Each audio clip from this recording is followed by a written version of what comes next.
हमारे मन में सबसे पहले यह भाव आना चाहिए कि हम कर सकते हैं। याद करिए, दुनिया का सबसे प्राचीन विश्वविद्यालय भी भारत ने दिए हैं।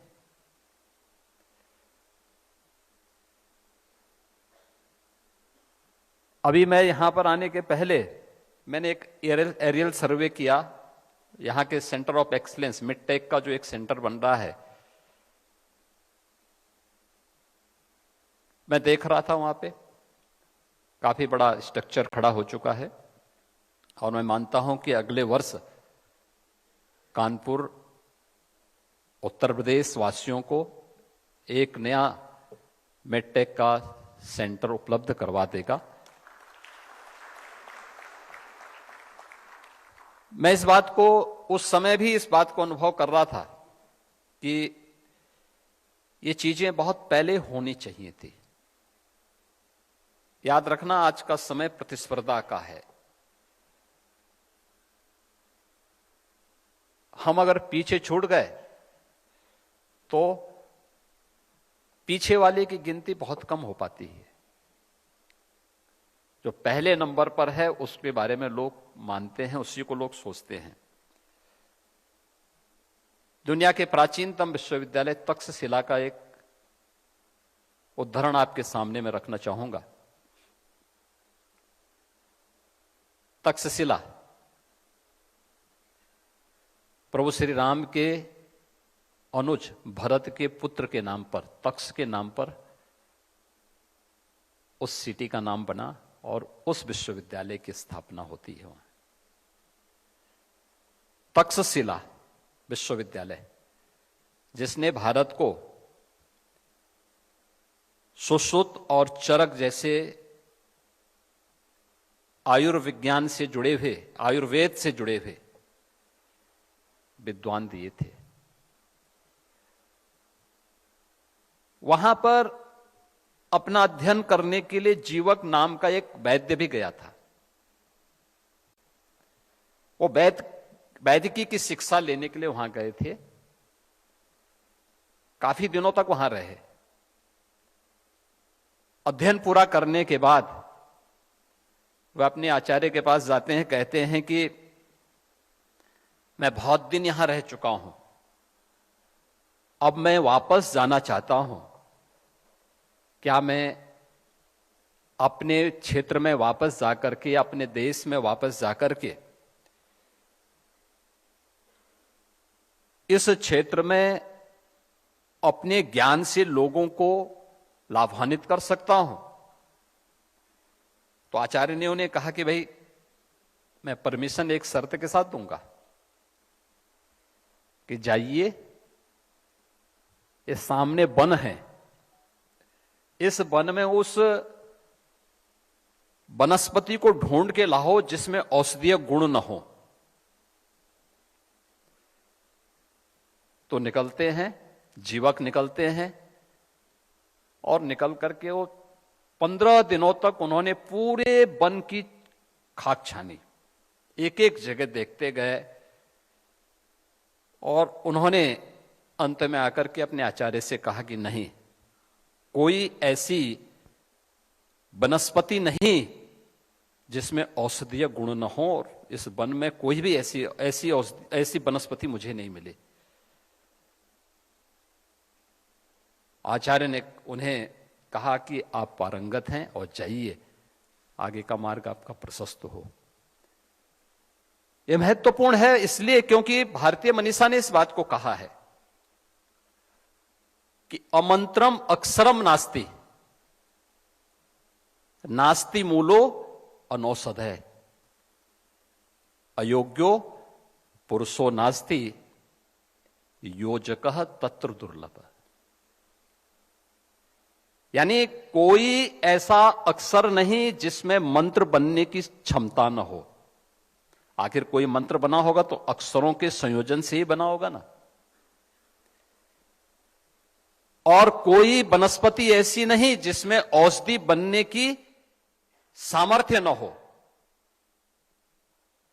और मनुष्य कोई ऐसा नहीं जिसमें योग्यता न हो।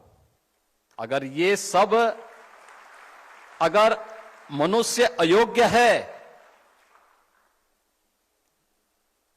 अगर वनस्पति औषधि के योग्य नहीं है,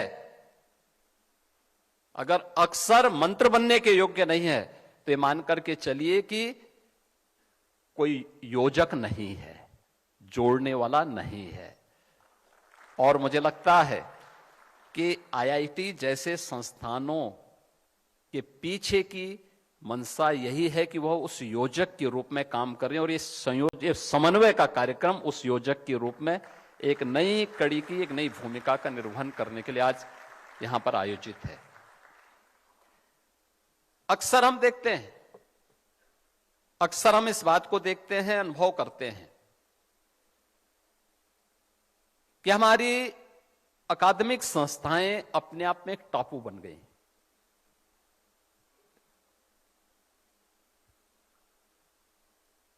और हम लोग भी 2017 में हमारी सरकार बनी,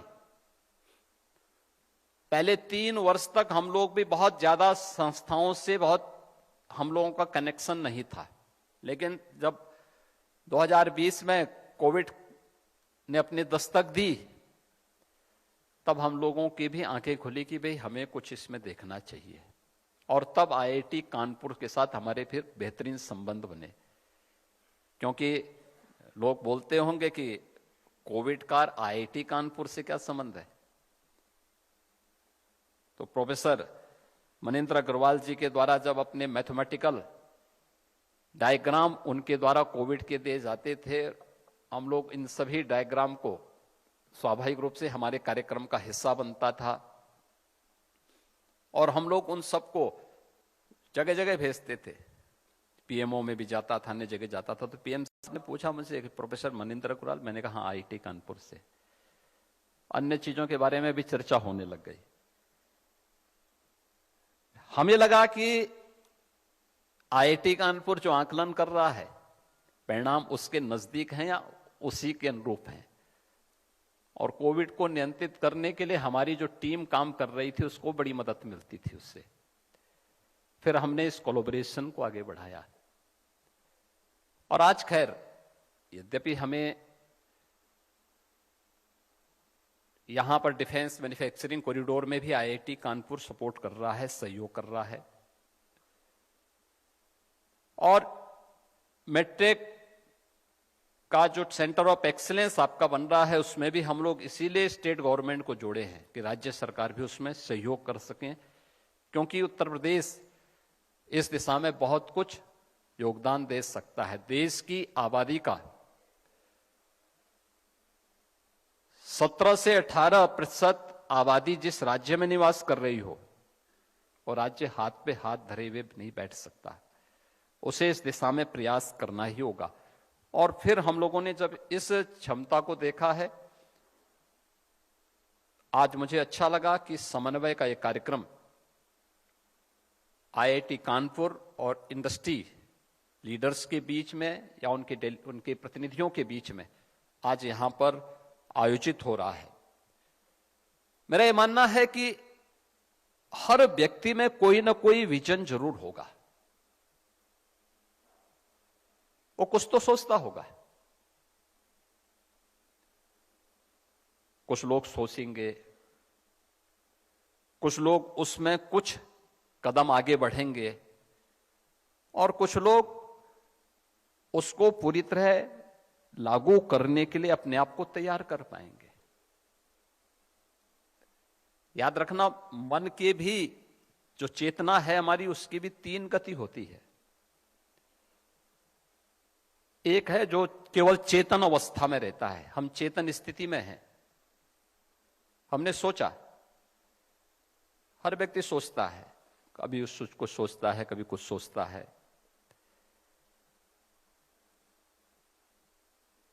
व्यक्ति के जो विचार आते हैं, उसके चेतन मन के भी हो सकते हैं और उसकी उस दूसरी अवस्था के भी हो सकते हैं, जिसे आप अवचेतन मन कह सकते हैं। लेकिन एक मन वह भी है जिसका उपयोग मनुष्य नहीं कर पाता है, बहुत बिरला ही उसका उपयोग कर पाता है, और वह है अचेतन मन। बहुत बड़ा मस्तिष्क का आपका बहुत बड़ा हिस्सा ऐसा है, और जिसको धीरे धीरे करके आज उसके कुछ पार्ट को आज हम आर्टिफिशियल इंटेलिजेंस के रूप में उपयोग कर पा रहे हैं, जिसके बारे में भी हम लोग स्वयं जिसके बारे में कार्य नहीं करने देना चाहते हैं। मन को बहुत दबाव डालने में हम लोग घबराते हैं, तो उसका उपयोग वहां से हो रहा है। लेकिन हमें इस बात को याद रखना होगा कि टेक्नोलॉजी मनुष्य के लिए है, मनुष्य टेक्नोलॉजी के लिए उस हद तक नहीं है कि वो हमें हाँकने लग जाए, हमारे द्वारा चालित हो, हम उसको चलाएं मानवता के हित में, अपने देश के हित में। और उस दिशा में प्रयास अगर हमारे होंगे तो उसके परिणाम भी हम सबके सामने आएंगे। मुझे याद आता है, मैं जिस परंपरा से आता हूं, हमारे महायोगी गोरखनाथ जी ने कहा था कि पिंड माही ब्रह्मांड समाया है, यानी जो कुछ भी इस संपूर्ण ब्रह्मांड में है वह सब कुछ आपके शरीर में है। उसको ढूंढने की आवश्यकता है, उसको देखो। तो हमारा शास्त्र भी कहता है यथ पिंडे तत् ब्रह्मांडे, यानी सब कुछ है आपके पास, बस उस दिशा में एक दृढ़ इच्छा शक्ति के साथ आगे बढ़ने की आवश्यकता है। और आईआईटी कानपुर इसलिए भी क्योंकि देश का पहला कंप्यूटर तो आईआईटी कानपुर ने दिया था, और इसीलिए जब क्वांटम कंप्यूटिंग की बात आई तो मैंने सबसे पहले आईआईटी के डायरेक्टर को फोन किया। मैंने कहा एक पत्र मुझे तत्काल बना के भेजे, इसको तत्काल हमें आगे बढ़ाना है। और मुझे प्रसन्नता है कि आज क्वांटम कंप्यूटिंग में भी आईआईटी कानपुर कार्य कर रहा है।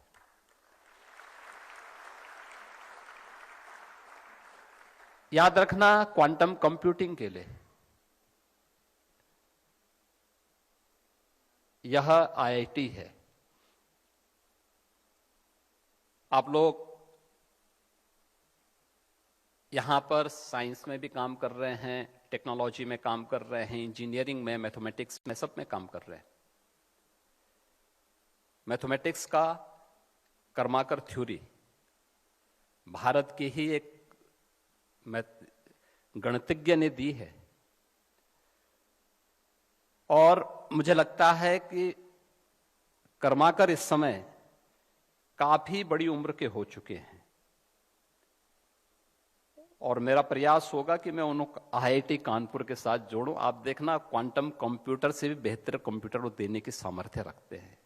उनकी थ्योरी को थोड़ा आप देखिए कभी,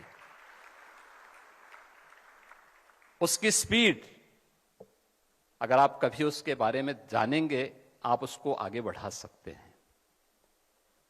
वे इस दिशा में बहुत बड़ा योगदान आपका कर सकते हैं, और दुनिया को एक नया अनुभव आप करा सकते हैं। कर्माकर थ्योरी इसमें बहुत बड़ी भूमिका का निर्वहन कर सकता है। अब थोड़ा सा उस दिशा में आगे बढ़ने की आवश्यकता है। लेकिन आज इंडस्ट्री की जो आवश्यकता है, इन 3 महत्वपूर्ण विषयों को लेकर के हमने पिछले 8 साढ़े 8 वर्ष के अंदर प्रधानमंत्री मोदी जी के नेतृत्व में उत्तर प्रदेश के अंदर, आप में से ज्यादातर लोगों ने उत्तर प्रदेश को बदलते हुए देखा होगा, और उत्तर प्रदेश के अंदर पिछले 8 साढ़े 8 वर्ष के अंदर जो कुछ भी हम परिवर्तन करने में सफल हुए हैं, आदरणीय प्रधानमंत्री जी के मार्गदर्शन में, उनके विजनरी लीडरशिप में हम लोगों ने उस दिशा में जो कार्य बढ़ाए हैं, उसके बेहतरीन परिणाम भी हम सबके सामने आए हैं।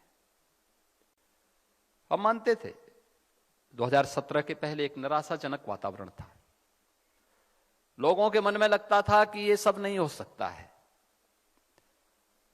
देश के अंदर भी धारणा बन चुकी थी कि उत्तर प्रदेश सुधरने वाला नहीं है। उत्तर प्रदेश की जो चुनौतियां थी वे सबके सामने थी। याद करिए, उत्तर प्रदेश, मैंने आपको बताया ना, भारत तो 1947 में आते आते उसका वैश्विक अर्थव्यवस्था में केवल 2% योगदान रह गया था। लेकिन भारत की अर्थव्यवस्था में उत्तर प्रदेश 1947 में भी और 1960 के दशक में 14% योगदान अकेले उत्तर प्रदेश करता था। लेकिन 1960 के बाद लगातार डाउनफॉल पे गया, लगातार गया। 2017 तक आते आते इसका जो कंट्रीब्यूशन था वो 7 से 8% के आसपास रह गया था। और 7 से 8% के बीच में जो इसका योगदान रह गया था उसमें भी निराशा थी, हताशा थी। कोई इंडस्ट्री आना नहीं चाहती थी। जो थी भी वह इस बात को लेकर के चिंतित रहती थी कि कैसे उन्होंने जो पूंजी यहां लगाया है ये पूंजी सुरक्षित रहेगी कैसे, और उसको लेकर के कैसे वे यहां से अपना समेट करके भागें। युवाओं में निराशा थी। प्लान हो रहा था, पहचान का संकट था। और आजादी के समय जो प्रदेश देश का सबसे समृद्ध प्रदेश था, यानी 1947 और 1960 तक उत्तर प्रदेश देश का भारत की जो कुल अर्थव्यवस्था थी उसमें नंबर 1 पर उत्तर प्रदेश आता था। हम 16-17 तक पहुंचते पहुंचते उत्तर प्रदेश 8वीं अर्थव्यवस्था रह गया, बीमारू राज्य हो गया। लोगों ने हमारे राज्य को ही बीमारू कर दिया। और मुझे प्रसन्नता है ये बताते हुए कि हमने पिछले 8 वर्ष में उत्तर प्रदेश की टीम ने उत्तर प्रदेश वासियों के साथ मिलकर के जो प्रयास प्रारंभ किया है, आज उत्तर प्रदेश देश की फिर से नंबर 2 की अर्थव्यवस्था बन चुका है। बेहतरीन इंफ्रास्ट्रक्चर के साथ हम उभर रहे हैं। हर एक फील्ड में उत्तर प्रदेश ने कुछ मानक गढ़े हैं। उत्तर प्रदेश आज देश के अंदर सबसे तेज अर्थव्यवस्था के रूप में अपने आप को स्थापित करने में सफल हुआ है। क्या सुरक्षा का हो, क्या अर्थव्यवस्था का हो, चाहे इन्वेस्टमेंट का हो, हर एक क्षेत्र में उत्तर प्रदेश ने कुछ नए मानक गढ़ने के प्रयास किए हैं। और उन स्थितियों में हमारे लिए महत्वपूर्ण हो जाता है कि हम लोग अगर जीवन के समग्र विकास की दिशा में आगे बढ़ रहे हैं तो उसके परिणाम का भी इंतजार करते हैं।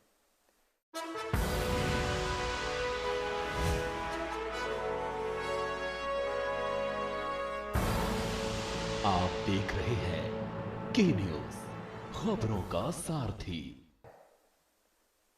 तो लोगों ने मुझे सूखे की शिकायत की, कहा साहब पानी नहीं आता। मैं चित्रकूट में गया तो उन लोगों ने मुझसे कहा, मैंने उनसे कहा, मैंने कहा चित्रकूट तो इतना, ये भगवान राम के समय से चित्रकूट, भगवान राम जब वनवास उनको हुआ था तो चित्रकूट को ही उन्होंने वास बनाया था, और इतनी अव्यवस्था कैसे? कुछ भी नहीं है। उन्होंने कहा साहब कौन रहेगा यहां पे, यहां तो डकैत अपहरण कर देते हैं।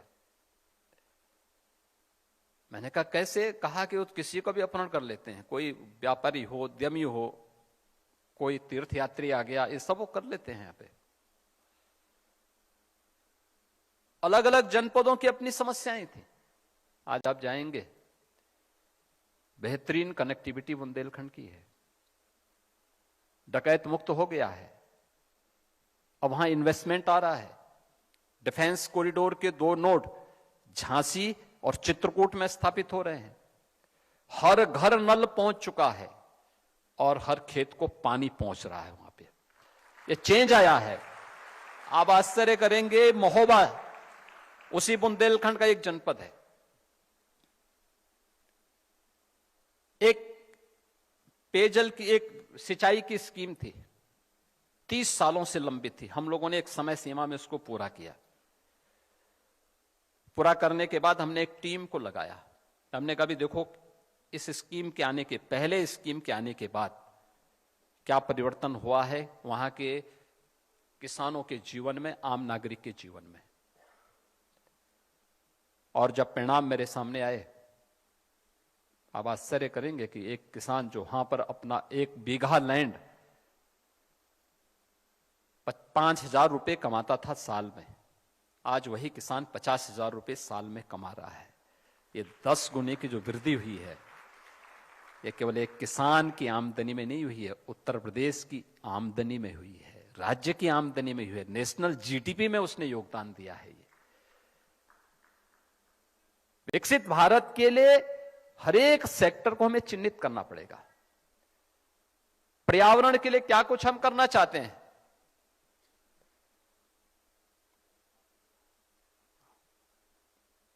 हम प्राकृतिक वातावरण का विकल्प नहीं दे सकते। याद रखना, वह सस्टेनेबिलिटी के लिए वह अत्यंत महत्वपूर्ण भूमिका का निर्वहन करेगा। और उत्तर प्रदेश देश का पहला राज्य है जिसने पिछले 8 वर्ष में 240 करोड़ वृक्षारोपण के एक रिकॉर्ड को बनाया है पूरे देश के अंदर। हर वर्ष बरसात का समय आता है और हर एक जगह हलचल शुरू होती है। आज फॉरेस्ट रिसर्च इंस्टीट्यूट भी इस बात को स्वीकार करता है कि उत्तर प्रदेश में फॉरेस्ट कवर बढ़ा है, फॉरेस्ट कवर भी बढ़ा है।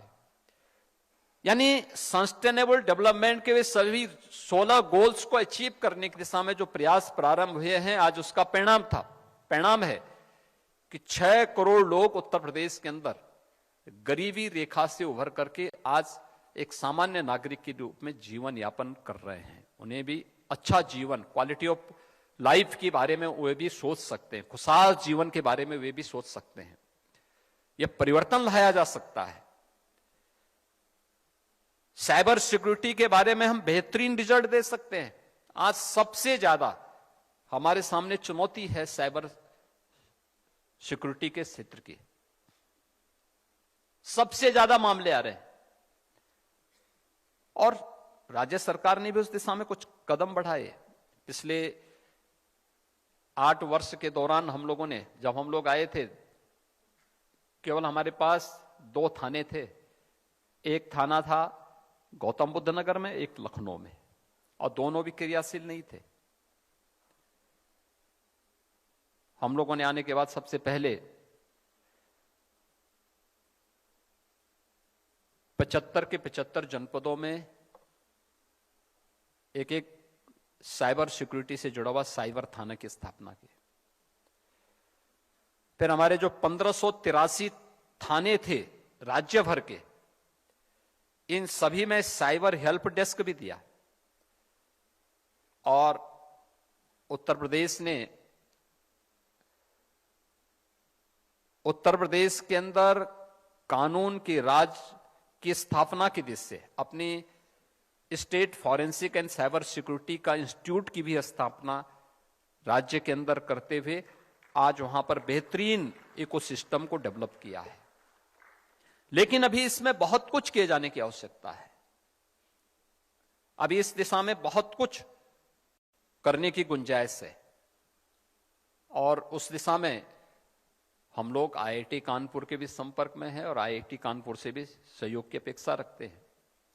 हर एक क्षेत्र में बहुत कुछ करने की गुंजाइश है और मेरा मानना है कि यह एक नया फील्ड होगा जिसमें हमें कार्य करने की आवश्यकता है। उसमें खासतौर पर मैं इस बारे में आज कहूंगा कि आईआईटी कानपुर इस दिशा में प्रयास करे कि हम लोग भारत का पहला डीप टेक भारत 2025 की दिशा में आगे बढ़े। एक अच्छा हमारा समिट हो यहां पर जो डीप टेक भारत को लेकर के कार्य कर सके और आईआईटी कानपुर को इसका सेंटर बनाया जाना चाहिए। हम लोगों ने इस दिशा में गौतम बुद्ध नगर जनपद में कुछ लैंड भी अलॉट की है और मैं चाहूंगा कि आईआईटी कानपुर अगर उसको लीड करे तो वह ओवरऑल पूरे देश के अंदर एक नई जो हमारी आज की जो चुनौतियां हैं, उन चुनौतियों की दिशा में हम सबको एक नया लीडरशिप देने की सामर्थ्य आईआईटी कानपुर में है। उस जो युवाओं के मन में एक आशंका है, उस आशंका को हम दूर कर सकते हैं, जिसमें हम लोग काफी इसमें कार्य कर सकते हैं। इसके लिए आपके लिए डीआरडीओ, इसरो और भी अन्य संस्थाएं बेहतर सहयोग करने के लिए आगे आ सकती हैं। मैं साथ ही यहां पर जो हमारे इंडस्ट्री से जुड़े हुए डेलीगेट्स हैं, उनके लीडर्स हैं, उनसे भी मैं आग्रह करूंगा, याद रखना कि हमें तात्कालिक रूप से भले ही ये लगता हो कि हमारा मुनाफा हमें आगे बढ़ा देगा, हमारा प्रयास होना चाहिए कि मुनाफे का भी हमें एक बड़े पार्ट का उपयोग इनोवेशन के लिए एंड रिसर्च एंड डेवलपमेंट के लिए आगे बढ़ाना चाहिए, देना चाहिए। उसमें कंट्रीब्यूशन अपने स्वयं के उस फील्ड में आगे बढ़ने के लिए तैयार होना पड़ेगा। मैं आईआईटी कानपुर से इस बारे में कहूंगा कि इनको एक बड़े सेंटर के रूप में अपने आप को स्थापित करना चाहिए, जो खास तौर पर मॉडल स्टडी के बारे में इंस्टीट्यूशन को बता सके। जो मैंने पहले भी कहा कि हमारी संस्थाएं ज्यादातर माहौल न होने के नाते उस बीमारी से ग्रसित हो गई थी, जो उत्तर प्रदेश के अंदर एक ठप्पा लग गया था बीमारू राज्य का। वे टापू बन गई अपने आप में, उनका किसी से कोई संबंध नहीं, कोई संवाद नहीं। जो सेल्फ फाइनेंस थी तो वे सरकार से केवल मान्यता लेती थी, एफिलिएशन की कार्रवाई करते थे, अपने परंपरागत जो पाठ्यक्रम था उस पाठ्यक्रम के साथ ही झूलते रहते थे, पेंडुलम बनकर के झूलते रहते थे। उन्हें अन्य चीजों से बहुत कुछ, उनका बहुत दूर दूर तक संबंध नहीं रह गया था। और जो गवर्नमेंट से ग्रांट पाते थे या गवर्नमेंट के थे,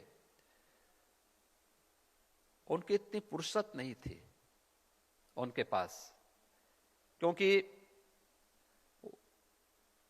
ज्यादातर के अपने अपने दूसरे कार्यों में व्यस्तता हो रहती थी।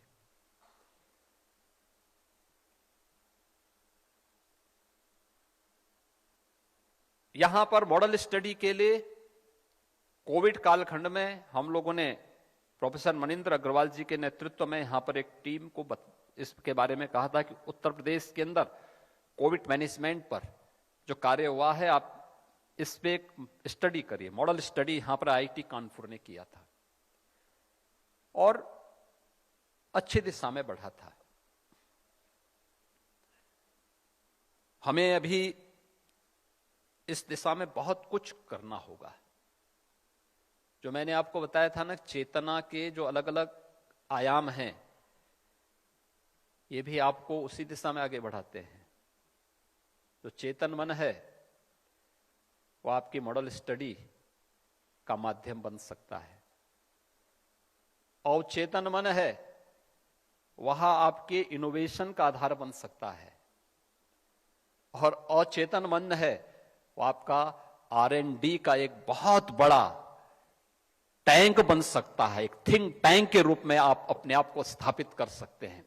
और जिस दिन इन तीनों में बेहतरीन कोलैबोरेशन हम कर पाएंगे, उस दिन भारत फिर से 1947 में प्रधानमंत्री जी के विजन के अनुरूप विकसित भारत के रूप में, आत्मनिर्भर भारत के रूप में और दुनिया की नंबर 1 अर्थव्यवस्था के रूप में अपने आप को स्थापित कर पाएगा। जो 300 वर्ष पहले जो भारत के पास जो सामर्थ्य थी, जो शक्ति थी, उसको भारत फिर से अर्जित कर सकता है।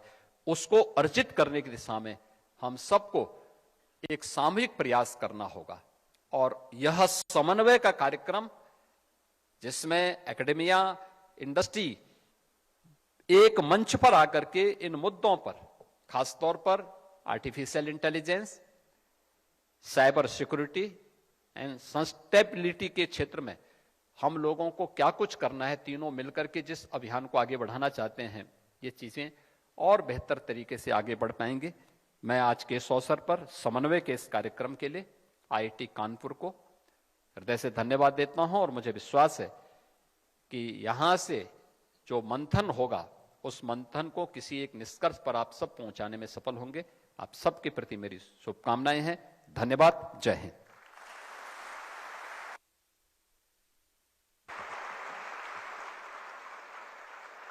हम अपने माननीय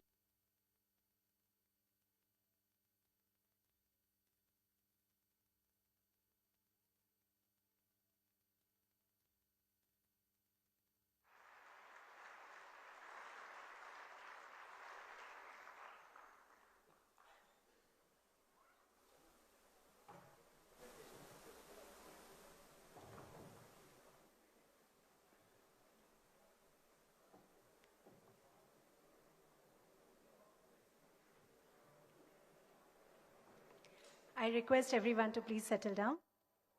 We'll continue with the session. Now, we would like to invite Professor Amay Karkare, Dean Resources and Alumni, to kindly introduce and invite our keynote speaker, Dr. Harrick Wynn.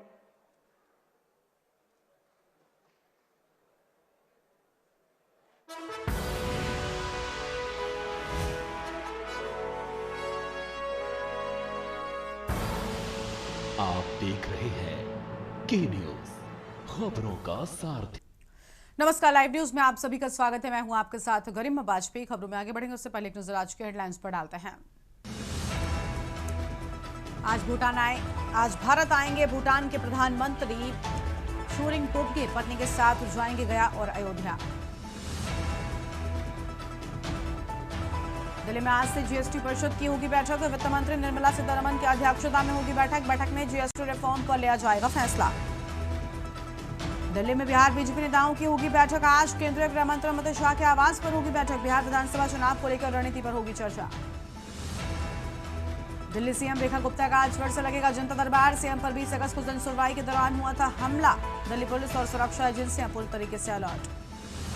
Maratha आरक्षण आंदोलन मामले में बॉम्बे हाईकोर्ट में आज सुनवाई। कल जोरांगे ने अनशन खत्म किया था। कोर्ट ने आज सुबह तक मैदान खाली करने को कहा था।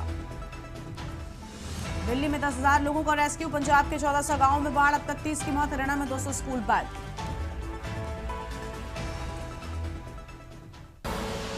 आप देख रहे हैं के न्यूज, खबरों का सारथी। रुक करेंगे खबरों की ओर। दिल्ली से बड़ी जानकारी आपको हम बताते हैं, जहां पर आज होगा सेमिकॉन इंडिया का गोलमेज सम्मेलन। प्रधानमंत्री नरेंद्र मोदी करेंगे सम्मेलन की अध्यक्षता। अहम जानकारी आपको हम बता रहे हैं, प्रधानमंत्री की ओर से सम्मेलन की अध्यक्षता की जाएगी। ये बड़ी खबर आपको हम बता दें। सेमिकॉन इंडिया के सीईओ भी रहेंगे शामिल।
आगे बढ़ते हैं खबरों की ओर और अगली बड़ी जानकारी का रुख करते हैं। अगली बड़ी खबर आपको हम बताते हैं सरगुजा से, जहां पर जिले के उदयपुर जनपद अंतर्गत ग्राम पंचायत दावा के मनोहरपुर गांव में सामुदायिक शौचालय निर्माण को लेकर बड़ा भ्रष्टाचार सामने आया है। बताया जा रहा है कि पिछले 5 सालों से निर्माणाधीन सामुदायिक शौचालय आज तक पूरा नहीं हो सका है। बावजूद इसका पूरा भुगतान निकाल लिया गया कि अनुमानित लागत 4.5 लाख रुपए बताई जा रही है, जिसमें सरपंच और सचिव की मिलीभगत से राशि का बंदरबांट कर लिया गया है। शौचालय की बाहरी दीवारें और छत देखकर यह प्रतीत होता है कि कार्य पूर्ण हो चुका है, लेकिन भीतर ना तो टाइल्स लगे हैं और ना ही शौचालय सीट लगाई गई हैं। पूरी व्यवस्था अधूरी छोड़ दी गई और राशि निकाल ली गई। ग्रामीणों ने आरोप लगाया कि वो कई सालों से सरपंच और सचिव से शौचालय को पूरा करने की मांग करते आ रहे हैं, लेकिन कोई सुनवाई नहीं हो रही। अब ग्रामीणों ने इस भ्रष्टाचार की शिकायत कलेक्टर से करने की तैयारी कर ली है।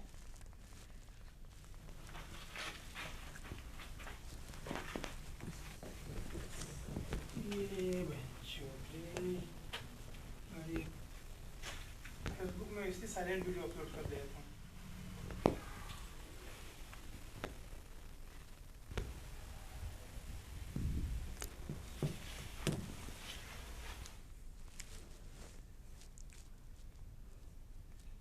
अगली खबर है पेंड्रा से, जहां पर नाबालिग के साथ जबरन बलात्कार करने वाले आरोपी को एडीजे कोर्ट में सुनाई आजीवन कारावास की सजा। घटना के 8 महीने के भीतर ही सुनाया फैसला।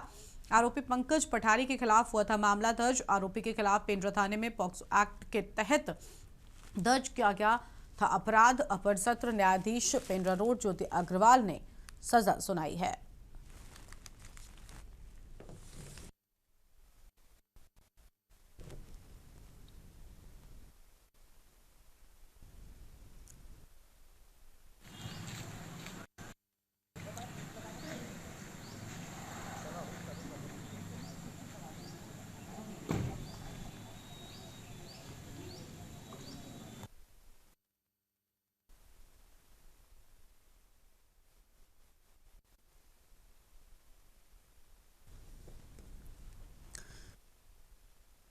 बता दें, दुष्कर्म के आरोपी को सजा सुनाए जाने की बात सामने आई है। अहम खबर आपको हम बता रहे हैं। 8 महीने के भीतर सजा सुनाई गई।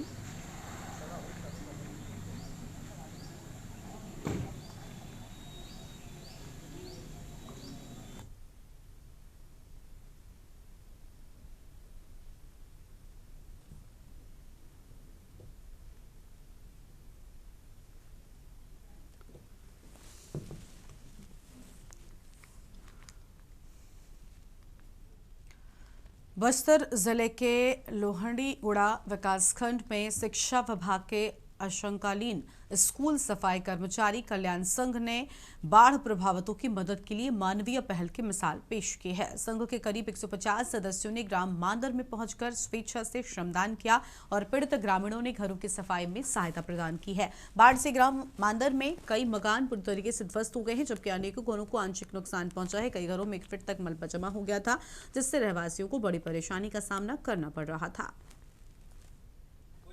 इन लोग का भी भला हो जाए सफाई करने से, इनका परिवार भी सोना तो दूर कम से कम बेड।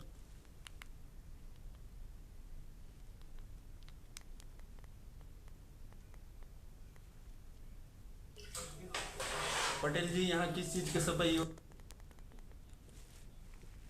चल रहा है? हम इसको सफाई कर्मचारी हैं, जबकि इन लोग का किचन रूम में खाने पीने की तो बात दूर, रहने खाने का भी कुछ चीज़ का सुविधा नहीं है, जिसमें बैठने के लिए भी बड़ी दिक्कत जा रहा था। इसलिए हम लोग सफाई कर्मचारी संगठन के द्वारा सोच में आया कि कुछ इन लोग का भी भला हो जाए सफाई करने से, इनका परिवार भी सोना तो दूर कम से कम बेड।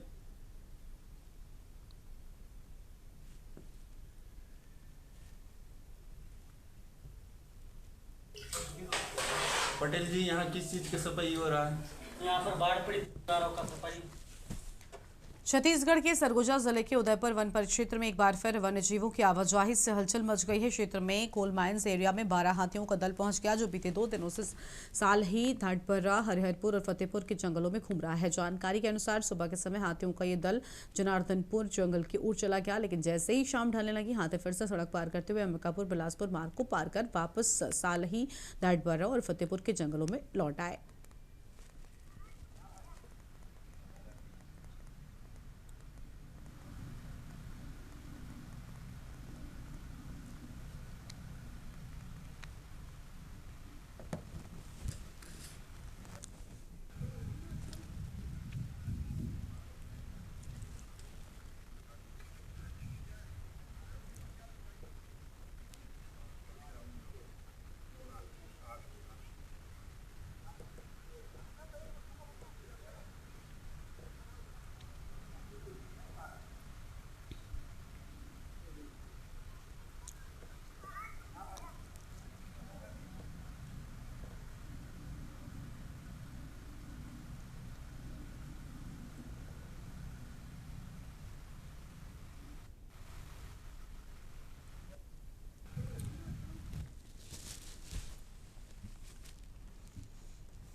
रायपुर से एक चौंकाने वाली घटना सामने आई है, जिसमें एक गौरक्षक आदेश सोनी नामक व्यक्ति ने गाय को राज्य माता घोषित करने की मांग और गायों की सड़क दुर्घटनाओं में मृत्यु के विरोध में अपनी छोटी उंगली बीच सड़क में बैठकर काट दी। इस घटना का वीडियो सोशल मीडिया पर वायरल हुआ और जिसमें गौरक्षक आदेश सोनी ने कहा कि सरकार अब तक, आपको बता दें कि सरकार जब तक नहीं जागेगी तब तक बलिदान न हो। उन्होंने गौ माता की जय का नारा लगाते हुए एक कदम उठाया। वो लंबे समय से गौ संरक्षण और गाय को राजमाता का दर्जा देने की मांग कर रहे थे। इसके लिए प्रशासन को कई बार ज्ञापन भी सौंप चुके हैं। हमारी गौ माता को काटने वाले ये सरकार से विनती की गई थी, भिक्षा मांगी गई थी, माँ को बचा लो, बाबा को बचा लो। गौ हत्या का रिकॉर्ड बना रही है छत्तीसगढ़ सरकार। हर जगह पर गौ माता, भी 15 गौ माता, कहीं 20 गौ माता रोड पे रौंद कर निकल जाते हैं, किसी को कोई दंड नहीं। गौ माता राज्य माता की मांग की गई थी, 5 लाख पत्र भेजे गए थे मुख्यमंत्री को, विनती की गई, भिक्षा मांगी गई, सब कुछ किया गया। ये भी बताया गया था 1 महीने पहले कि अगर गौ माता राज्य माता नहीं बनाती सरकार तो 1 सितंबर को ये आदेश अपना शरीर का एक अंग काट लेगा।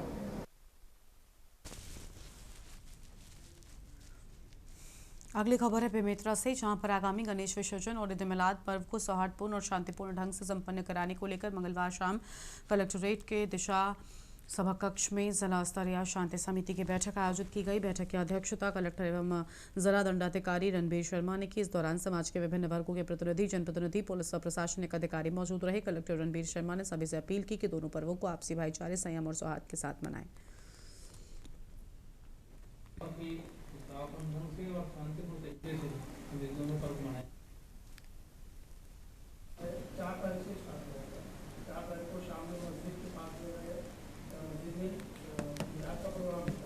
मनाया जाता है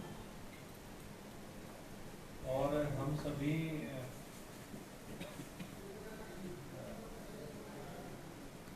व्यवस्था है और आवश्यक सुरक्षा व्यवस्था लगाई जाएगी। तो गणेश उत्सव समितियों से हमने आग्रह भी किया है कि आप अपने रूट और समय को हमें अवगत कराएं। उम्मीद करते हैं कि इस बार भी बहुत ही उत्साहपूर्ण ढंग से और शांतिपूर्ण तरीके से हम इस दोनों पर्व मनाएं। 4 तारीख से स्टार्ट हो जाएगा।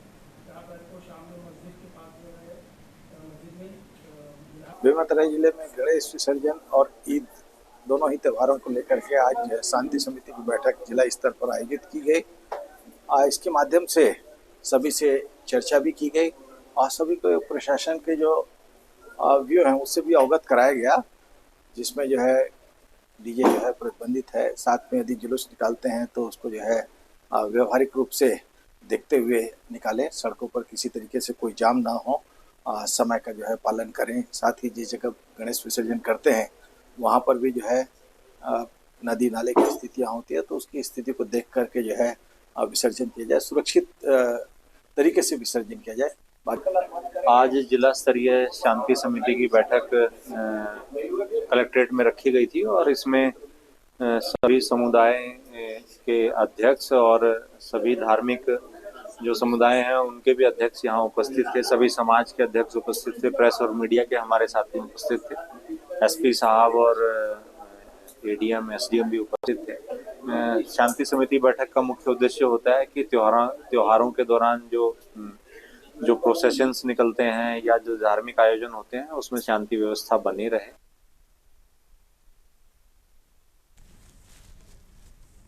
हरियाणा के रेवाड़ी जिले के बावल उपमंडल के आसलवास, परतुहेड़ा और भगथला गांव में औद्योगिक इकाइयों से निकलने वाला केमिकल युक्त दूषित पानी जमीनी पानी को पूरी तरीके से प्रदूषित कर चुका है। ग्रामीणों ने कहा कि अब उनका पानी पीने, नहाने धोने के लिए भी उपयुक्त नहीं रहा है। गांव की बीपीएल कॉलोनी, स्कूल और शमशान घाट तक की जमीन में दूषित पानी भर गया है। इसके साथ ये पानी नहर में भी छोड़ा जा रहा है, जिससे स्थानीय लोगों में बीमारियों के फैलने का खतरा काफी ज्यादा बढ़ गया है। लापरवाही के कारण इस समस्या के उत्पन्न होने की बात भी स्थानीयों की ओर से कही गई है।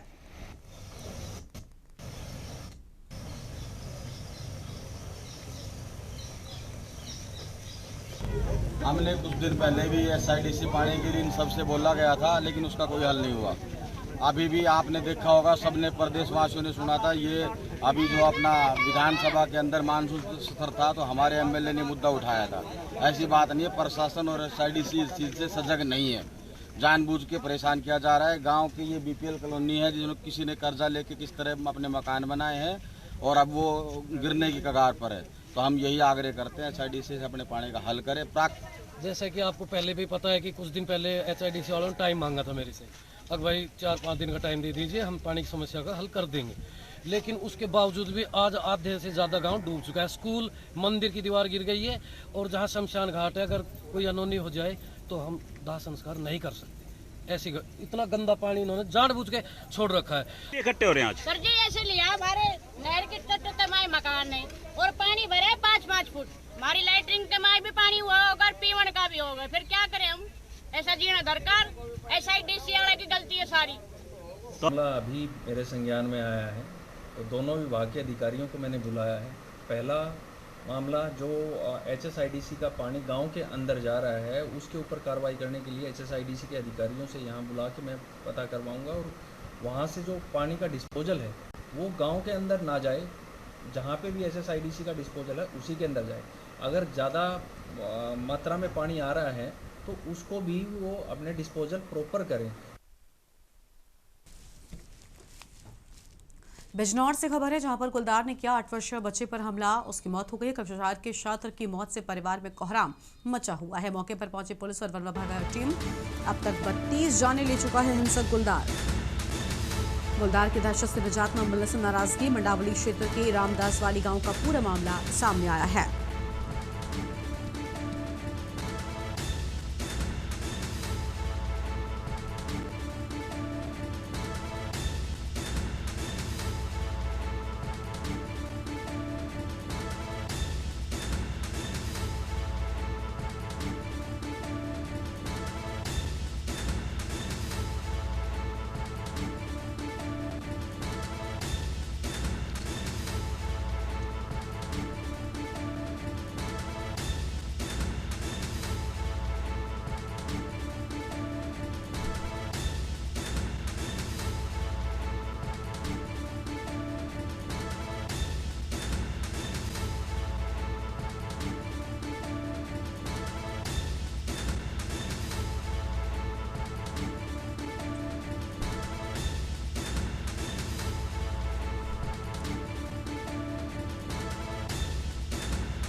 आगे बढ़ते हैं खबरों की ओर। अगली बड़ी जानकारी आपको लखनऊ से बताते हैं, जहां पर आबकारी मंत्री नितिन अग्रवाल ने बड़ी कार्रवाई।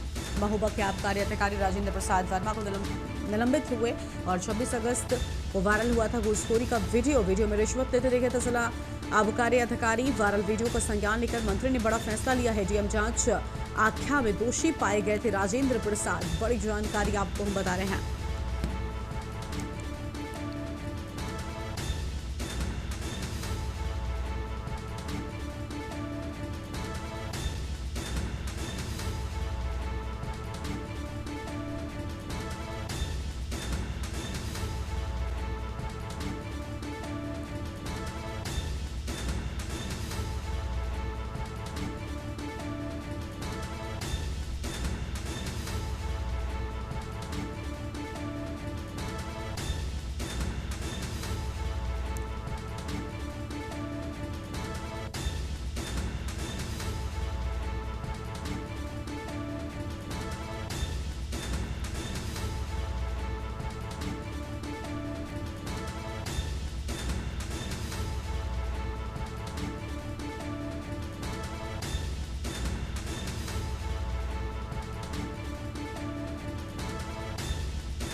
अगली खबर है सोनभद्र से, जहां पर मुठभेड़ में पॉक्सो एक्ट का आरोपी गिरफ्तार हुआ। 25 वर्षीय आरोपी इको पॉइंट से किया गया गिरफ्तार। पुलिस को देखते ही आरोपी ने पुलिस पर की फायरिंग। बड़ी जानकारी आपको हम बता रहे हैं।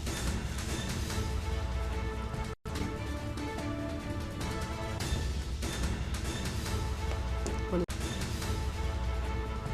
29 अगस्त को आरोपी ने वारदात को दिया था अंजाम।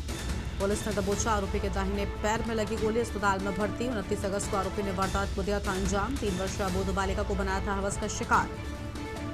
एसपी ने आरोपी अनूप पटेल पर घोषित किया था इनाम। सीओ सिटी ने रणधीर मिश्रा ने दी जानकारी। रॉबर्ट्सगंज कोतवाली क्षेत्र के एक गांव का पूरा मामला सामने आया है।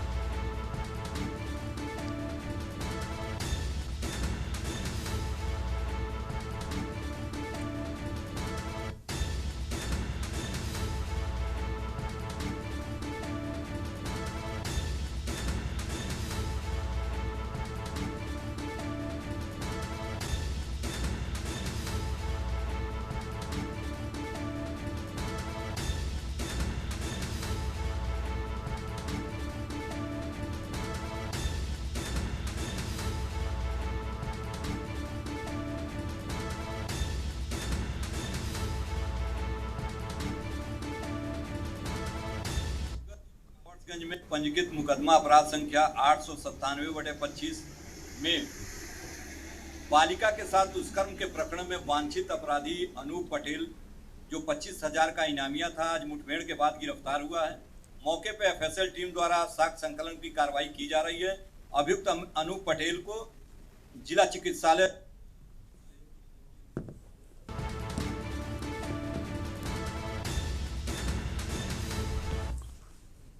इस बुलेटिन में इतना ही। आप देखते हुए न्यूज़ इंडिया। नमस्कार।